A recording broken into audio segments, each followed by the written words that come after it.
Selamat pagi para warganet semua, ketemu lagi dengan saya Dr. Caroline Tirtajasa SPOGK. Pada hari ini saya akan bincang-bincang sedikit tentang 9 bulan kehamilan ya. Tentunya ini untuk wanita usia reproduksi. Ya, saya punya gambar-gambar bagus di sini, kita lihat satu-satu ya. Nah, judulnya adalah menyingkap 9 bulan yang menakjubkan. Nah, ini adalah gambar sel telur ya yang akan dibuahi oleh sperma. Prosesnya kita sebut fertilisasi ya, pembuahan di mana sel sperma akan membuahi sel telur. Baik. Nah, fertilisasi itu terjadi di saluran telur ya. Setelah terbuahi, dia akan masuk ke dinding dalam rahim, berkembang, berimplantasi di sini dan menjadi bayi. Nah, 1 bulan yang pertama fertilisasi, tes kehamilan positif, USG juga perlu ya pada kehamilan awal untuk membedakan hamil di dalam kandungan atau di luar kandungan. Itu yang perlu kita bedakan. Tujuan USG hamil awal adalah untuk menyingkirkan adanya kehamilan ektopik ya atau hamil di luar kandungan.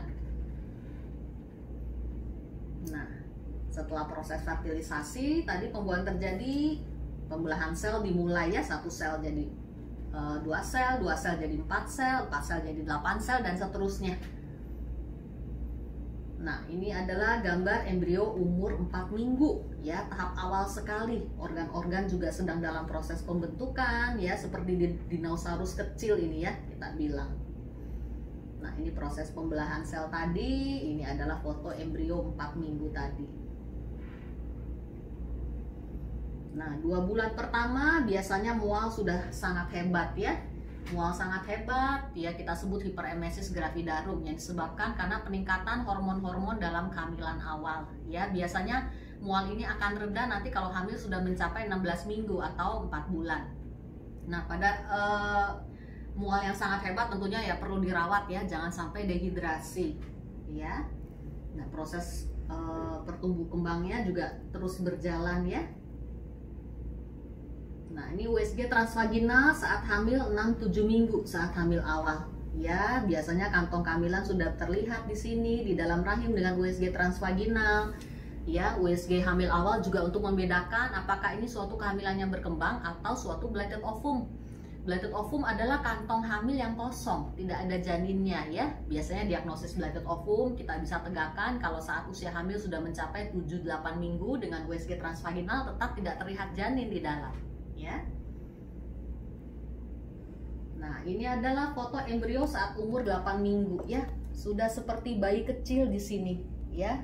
Sangat bagus. Ini adalah selaput ketuban ya yang mengelilingi. Ini adalah calon plasenta atau ari-ari yang memberi makan janin dari sini.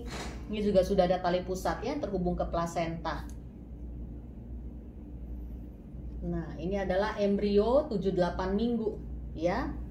Seperti ini, seperti bayi kecil, seperti ini ya. Fungsi plasenta untuk menyalurkan oksigen dan nutrisi makanan dari plasenta dari ibu ke bayi di sini untuk tumbuh kembang dia. Nah, bulan ketiga 9-13 minggu proses pembentukan wajah dan yang lain-lain juga terus berjalan ya. Fontanella, pembentukan jari-jari kaki dan tangan ya. Ukuran embrionya saat ini 3,75 cm. Ini adalah foto embrio 3 bulan ya. Sudah semakin jelas bentuknya di kepala, mata, sudah ada organ-organ kaki tangan juga sudah terbentuk ya. Nah, ini embrio umur 9 minggu ya. Yang ini embrio umur 12 minggu. Oke, pada tahapan ini hati-hati untuk minum obat-obatan tertentu ya. Ibu-ibu yang hamil justru kehamilan awal ini sangat sensitif terhadap obat-obat luar. Jadi tanya dulu dokter kandungannya boleh nggak minum obat tertentu ya, karena bisa mempengaruhi tumbuh kembang janin. Nah, ini hamil 10 minggu ya, USG transvaginal. Nah, untuk bulan keempat ukuran makin besar ya, bisa mencapai panjang 7,5 cm. Dimulainya juga diferensiasi seks ya. Jadi proses pembentukan jenis kelamin sudah dimulai di bulan keempat ya. Mual-mual sudah mulai hilang biasanya di bulan keempat. Nafsu makan ibu juga sudah mulai bertambah ya. Nah, ini bayi umur 4 bulan ya. 4 bulan menandai awal trimester kedua.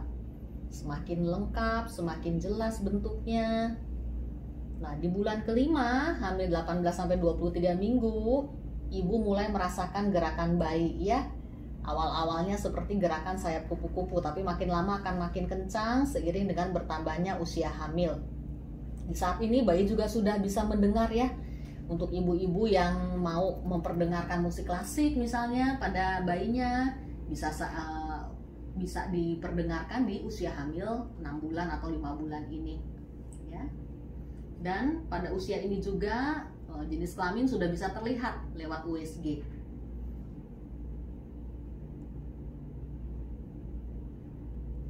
Nah, ini foto bayi umur 8 bulan ya, sudah semakin jelas, jenis kelamin juga sudah bisa terlihat. Nah, ini USG saat 5 bulan. 5 bulan usia kehamilan nih saat yang ideal ya untuk mendeteksi adakah kelainan-kelainan organ. Nah, pada bulan ke-6 bayi terus tumbuh ya, rambut halus di sekitar wajahnya juga sudah bisa mendengarkan, dan cairan ketumban juga sangat tinggi peranannya. Nah, ini adalah foto bayi saat kehamilan 6 bulan ya, sudah makin jelas lagi terlihat.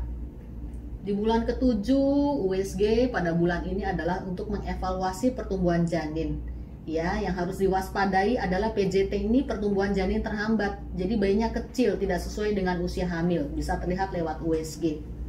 Pertambahan berat badan ibu sekitar setengah kilo ya seminggu. Itu normalnya. Nah, ini adalah foto bayi saat kehamilan 7 bulan. Ya, sudah semakin jelas pertumbuhan organnya. Di bulan ke-8, nah, hamil 35 minggu, 85% paru-paru bayi sudah matang ya. Pelvimetri klinik boleh dilakukan, persiapan fisik dan mental menghadapi persalinan, support emosi dari suami, ini juga sudah dimulai ya di hamil bulan ke-8. Nah, ini adalah bayi saat kehamilan 8 bulan. Bulan ke-9, nah sudah bisa terjadi persalinan ya, 2 minggu sebelum atau sesudah perkiraan persalinan. Induksi persalinan jika diperlukan bisa dilakukan saat 40-41 minggu. Tanda-tanda persalinan mulai, kontraksi yang teratur, keluarnya lendir darah, dan jangan meneran dulu ya atau ngeden sebelum pembukaan mencapai 10 cm untuk ibu-ibu yang melahirkan per vaginam. Nah, ini proses ya melahirkan kepala bayi yang sudah engage ya, tentunya masuk ke mangkok panggul, disertai mules. Mules akan memicu pembukaan jalan lahir ya, kepala bayi juga akan turun dan dia akan lahir. Ini proses persalinan normal ya.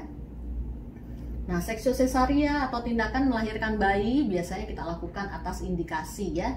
Indikasinya antara plasenta previa atau plasenta tumbuh di bawah, pembukaannya tidak mencapai 10 cm atau partus tak maju kita bilangnya.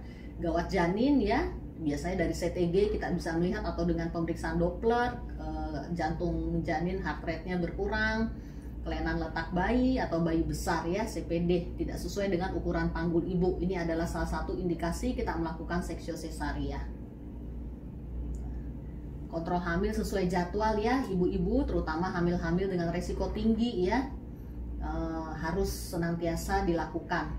Ya, tujuan kontrol hamil untuk mendeteksi adakah tanda-tanda ke arah preeklamsia, diabetes dalam kehamilan ya. Jadi kalau ada kecenderungan ke arah sana kita bisa antisipasi dari sebelumnya ya.